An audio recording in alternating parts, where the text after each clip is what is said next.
ठीक है जी बेटा, आज हमने स्टार्ट करना है चैप्टर नंबर 17।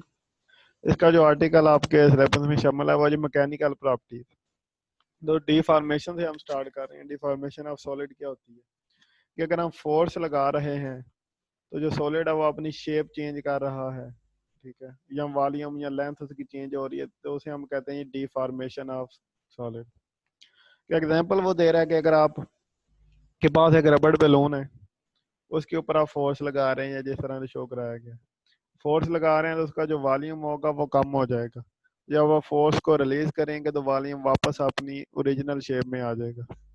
जैसे आप रबड़ को खींचे तो उसकी लेंथ इंक्रीज हो रही होती है, जब आप उसको छोड़ते हैं तो वापस अपनी ओरिजिनल शेप में वापस आ जाती है।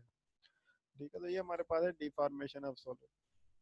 या फोर्स लगाते हैं वो डिफॉर्म हो जाते हैं, उनकी फॉर्म चेंज हो जाती है।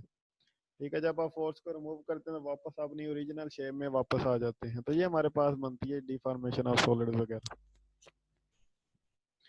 तो डिफॉर्मेशन इन क्रिस्टलाइन सॉलिड, क्रिस्टलाइन सॉलिड होता है प्योर सॉलिड जिसमें एक अरेंजमेंट पाई जाती है एटम्स की। ठीक है, तो वो हमारे पास होता है क्रिस्टलाइन सॉलिड। तो इन crystalline solid atoms are usually arranged in a certain order. These atoms are held about their equilibrium position which depends on the strength of interatomic cohesive force between them. जो हमारे पास crystalline solid है उसमें जो material के atoms हैं वो एक खास तरतीब में अरेंज होते हैं और अपनी इक्विलिब्रियम पोजीशन के अबाउट होते हैं।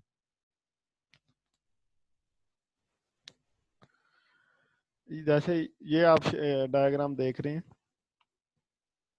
तो इसमें हमारे पास 5 एटम्स हैं, ठीक है, और ये एक तरतीब के साथ मिले हुए हैं आपस में, तो ये हमारे पास क्रिस्टलाइन सॉलिड बनती है। When external force is applied on such a body a distortion result because of the displacement of the atom from their equilibrium position and the body is said to be in the state of stress। कि जब आप force लगाएंगे तो जो atoms हैं वो अपनी equilibrium position से हिल जाते हैं।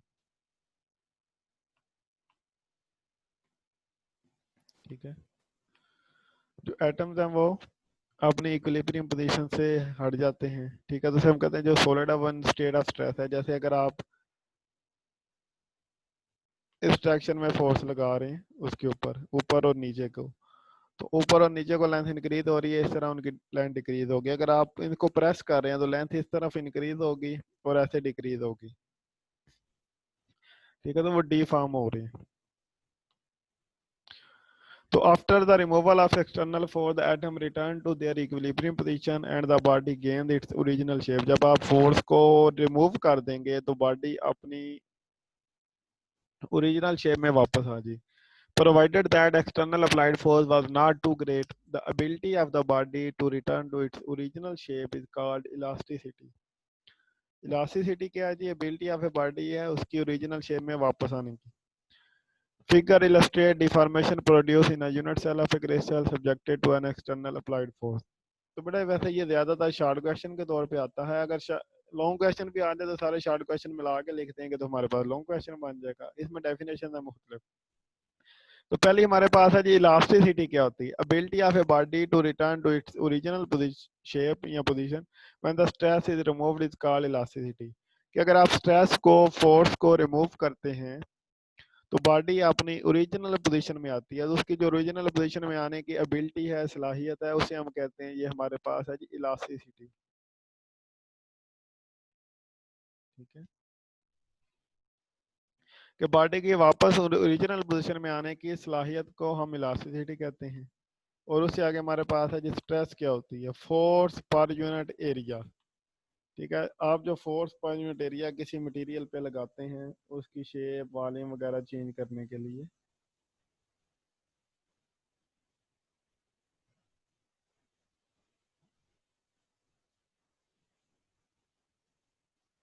ठीक है, वो हमारे पास स्ट्रेस होती है। ठीक है, फोर्स पर यूनिट एरिया, इसका यूनिट हमारे पास होगा न्यूटन पर मीटर स्क्वायर और डिमेंशन है एम एल की पावर -1 टी की पावर -2।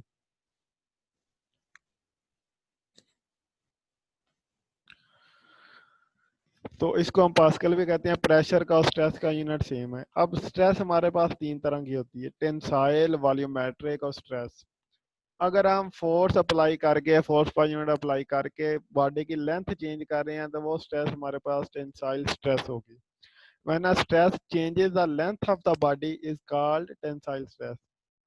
कि जब वो बॉडी की लेंथ चेंज कर रही है तो ये हमारे पास टेंसाइल स्ट्रेस होगी। When stress changes the volume of the body is called volumetric stress. कि जब बॉडी का वॉल्यूम चेंज हो रहा है, यानी आपने स्ट्रेस अप्लाई की और बॉडी का वॉल्यूम चेंज हुआ है, वो वॉल्यूमेट्रिक स्ट्रेस है। और शेयर स्ट्रेस क्या है, जब शेप चेंज कर रहे हैं, when the stress changes the shape of the body is called shear stress. ठीक है, अगर लेंथ चेंज कर रहे हैं तो हमारे पास टेंसाइल स्ट्रेस है, वॉल्यूम चेंज कर रहे हैं तो वॉल्यूमेट्रिक स्ट्रेस है, अगर शेप चेंज कर रहे हैं तो शेयर स्ट्रेस है। ठीक है, स्ट्रेस है जी फोर्स पर यूनिट एरिया। तो हम फोर्स पर यूनिट एरिया लगा रहे हैं किसी भी बॉडी को डिफॉर्म करने के लिए, सॉलिड को डिफॉर्म करने के लिए। तो स्ट्रेस तीन तरह की है, टेंसाइल, अगर लेंथ चेंज हो रही है तो टेंसाइल है, अगर वॉल्यूम चेंज हो रहा है तो वॉल्यूमेट्रिक है, अगर शेप चेंज हो रही है तो वो शेयर स्ट्रेस है। और स्ट्रेन क्या है जी? Strain is the measure of deformation of a solid material when stress is applied on it. जो स्ट्रेन है ना, ये हमारे पास होती है डिफॉर्मेशन, मेजर ऑफ डिफॉर्मेशन है। ठीक है, यानी इसे हम फ्रैक्शनल चेंज भी कह सकते हैं। ठीक है, स्ट्रेन की डेफिनेशन आपने याद रखनी है, उसकी जो टाइप्स हैं, इसकी भी तीन टाइप्स है, टेंसाइल, वॉल्यूमेट्रिक और शेयर।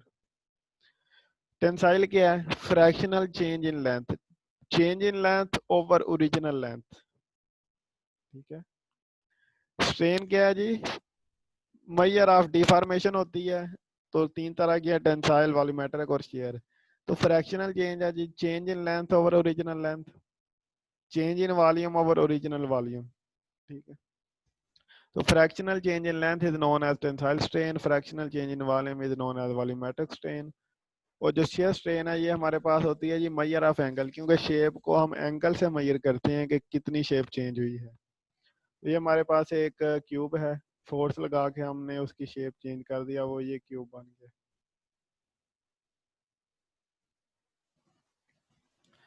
तो ये जो एंगल बन रहा है थीटा, ये थीटा हमें बताएगा कि उसकी शेप कितनी किस तरह चेंज हो रही है। तो ये हमारे पास ए है उसकी साइड, और ये हमारे पास जो चेंज है ये डेल्टा ए है। तो टेन थीटा आ जाएगा डेल्टा ए ओवर ए। ठीक है, तो थीटा रेडियन में होता है, इसे हम लिखते हैं जी गैमा से, गैमा इक्वल है थीटा के। स्मॉल एंगल के लिए टेन थीटा और थीटा आपस में इक्वल है, तो गैमा इक्वल आ जाएगा थीटा। ठीक है, तो तीन तरह की हमारे पास स्ट्रेस है, टेंसाइल, वॉल्यूमेट्रिक और शेयर। तीन तरह के स्ट्रेन है, टेंसाइल, वॉल्यूमेट्रिक और शेयर स्ट्रेन। ठीक है, तो स्ट्रेन हमारे पास क्योंकि रेशो है लेंथ और लेंथ की, वॉल्यूम और वॉल्यूम की, ये एंगल, इसका कोई यूनिट नहीं होता। थीटा को हम वैसे रेडियन में मेजर करते हैं। ठीक है, लेकिन क्योंकि जो टेन थीटा है इसका कोई यूनिट नहीं है, ये सिंपल नंबर होते हैं। बड़ा यहाँ तक क्लियर है?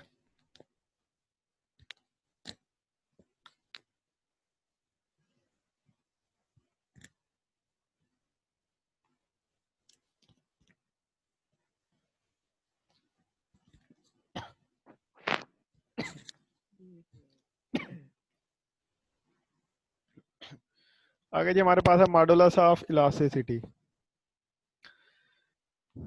बड़ा हुक्स लॉ है कि within elastic limit stress is directly proportional to strain. Elastic limit में जो स्ट्रेस है वो स्ट्रेन के डायरेक्टली प्रोपोर्शनल होती है। सर जी जी, छुट्टियां कब होनी है? आज आज से कल से अब नहीं लेनी क्लासेस? कल से बुध तक आपको छुट्टियां होंगी, या हो सकता है सैटरडे तक कर से, लेकिन फिलहाल बुध तक दे रहे हैं। यस, छः आज यानी कल क्लासेस नहीं होनी? हाँ जी, कल क्लासेस नहीं होनी, 6 छुट्टियां काफी नहीं है? थोड़ी है सर जी। सर जी को छुट्टियां होने। हम्म? हेलो जी जी टीम को तो बच्चे ही पै गए। जी फतीम। सर जी छुट्टियां होने को 6 हाँ जी, 6 छुट्टियां हैं। सारी क्लासां दियां। हाँ जी, सारियां क्लासां दी हैं फिलहाल, उन्होंने सर मेरा अनाउंस नहीं किया, आज बता देंगे वो। जी प्रिंसिपल साहब से वैसे मैंने पूछा था, ठीक है, तो वो कह रहे थे जी ले रहे हैं, तो आज आपको ऑफिशियली बता देंगे। जब तक आपको ऑफिशियली नोटिस नहीं आता ना ग्रुप में, आपने नहीं मान लेना। आ जाएगा आज वैसे कि इतनी छुट्टियां आपको, ठीक है। 25 सर दिसंबर जी, के, आज ही तो मैं आज ही दिल किता है बागो पढ़ने में। हाँ तो बस आज ही छुट्टियां हो गई हैं। अल्लाह भी चाहता तू ना बस पढ़। देख लो सर। नहीं नहीं पढ़ना सर जी, की करना, दुआ किता करो सर जी। जी इंशाल्लाह। अच्छा जी, आगे चलो। Modulus of elasticity. Modulus of elasticity है जी, within elastic limit stress is directly proportional to strain। कि इलास्टिक लिमिट में स्ट्रेस स्ट्रेन के डायरेक्टली प्रोपोर्शनल होगी। स्ट्रेन है फ्रैक्शनल चेंज है, स्ट्रेस है फोर्स पर यूनिट एरिया। तो स्ट्रेस इक्वल आ जाएगा कांस्टेंट इनटू स्ट्रेन, तो ये कांस्टेंट जो है वो इक्वल होगा स्ट्रेस ओवर स्ट्रेन के लिए। तो so within elastic limit the ratio of stress to strain remains constant. This constant known as elastic constant और मॉडुलस ऑफ इलास्टिसिटी। कि within elastic limit stress और strain के दरमियान जो ratio है वो कांस्टेंट होती है, और इस कांस्टेंट को हम कहते हैं मॉडुलस ऑफ इलास्टिसिटी। इसका यूनिट होता है न्यूटन पर मीटर स्क्वायर या पास्कल। क्योंकि स्ट्रेन का कोई यूनिट नहीं है, तो जो यूनिट स्ट्रेस का होगा वही इसका होगा। तो मॉडुलस ऑफ इलास्टिसिटी प्रेशर और स्ट्रेस का यूनिट सेम होता है, न्यूटन पर मीटर स्क्वायर। तो मॉडुलस ऑफ इलास्टिसिटी भी हमारे पास तीन तरह के होते हैं।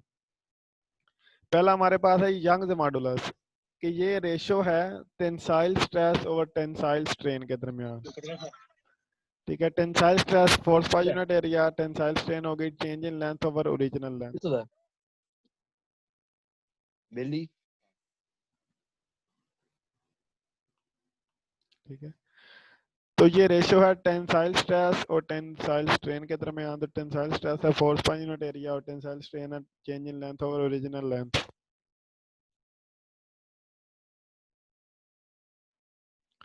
तो यंग मॉडुलस हमारे पास आएगा F L over delta L into A. दूसरा हमारे पास है बल्क मॉडुलस। ये रेशो है जी वॉल्यूमेट्रिक स्ट्रेस और वॉल्यूमेट्रिक स्ट्रेन के दरमियान। ठीक है, वॉल्यूमेट्रिक स्ट्रेस है जी फोर्स पर यूनिट एरिया, और वॉल्यूमेट्रिक स्ट्रेन है हमारे पास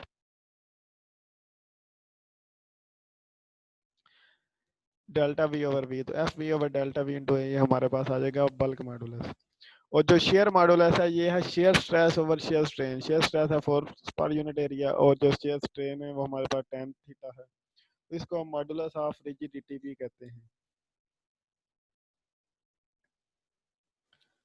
ये बेटा क्लियर है यहाँ तक?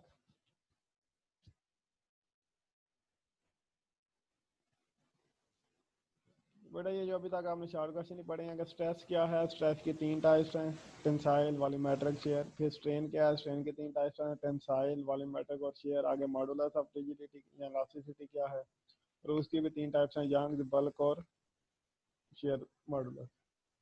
ठीक है, लेंथ के लिए हमारे पास जो मॉडुलस आ रहा है वो यंग मॉडुलस है, वॉल्यूम के लिए बल्क मॉडुलस है, और शेप के लिए शेयर मॉडुलस। ये बेटा यहाँ तक काफ़ी है? Yes sir. बेटा यहाँ तक कोई क्वेश्चन हो, कोई बात नहीं समझ आई तो आप पूछ सकते हैं, कि आगे पढ़ नो लें? सर, काफी है सर। काफ़ी है।